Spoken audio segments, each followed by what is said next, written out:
Hey guys, Ghost here. So this week has been a fairly quiet one in terms of Battlefield 2042 news, which seems to follow the recent trend of the past fortnight. And if you're anything like me, you're probably sitting around waiting to hear about a beta announcement or perhaps some new juicy information about Hazard Zone.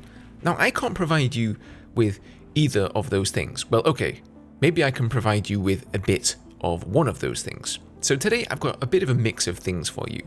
A new rumour about the long-awaited Battlefield 2042 beta with a possible date, and also some new vehicle loadout options and Hazard Zone details data mined by Mr. Temporyal.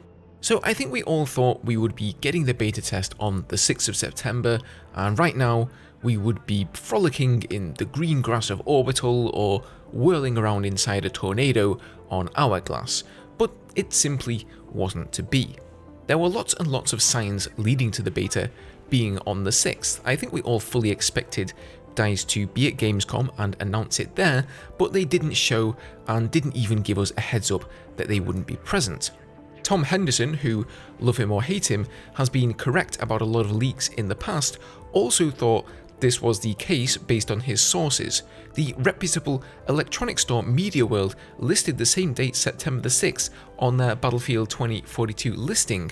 There was even evidence of them being put up on the PlayStation and Microsoft stores, and all the while, DICE were very hush-hush about it. They had every opportunity to tell us that it was not going to be on the 6th. So basically, I think it was delayed internally.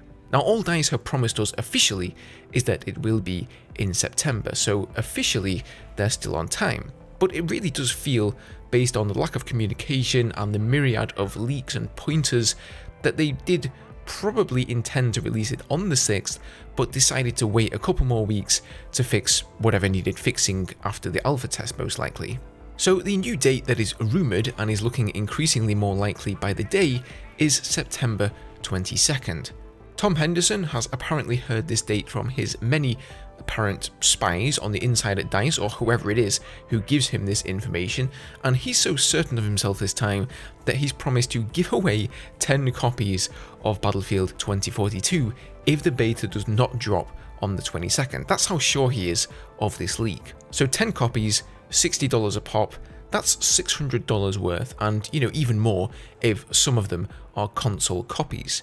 Not a small amount of cash to put on the line.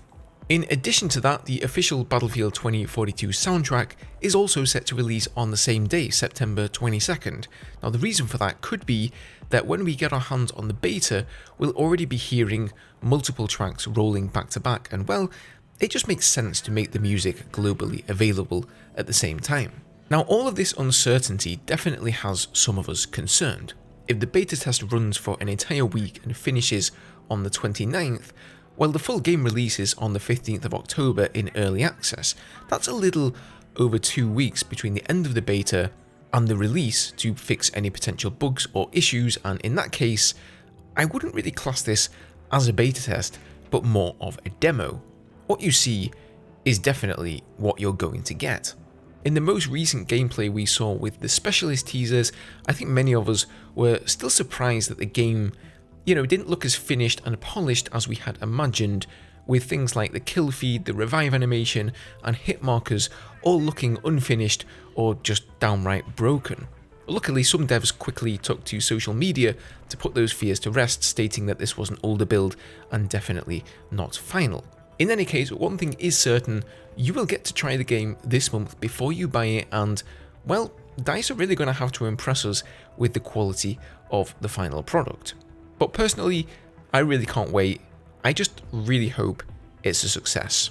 Moving on, let's talk about Hazard Zone, something else we know literally nothing about from official sources.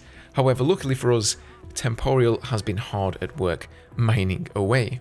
So as you may or may not have heard, Hazard Zone is going to be an escape from Tarkov-esque game mode, tasking you with ciphering data from crashed satellites and extracting out of the area once complete. There will be a perk system and a currency system that allows you to purchase and upgrade your loadout, and will basically act as the power creep system in the game. Anyway, this is the new stuff that he's recently found. Extraction streaks.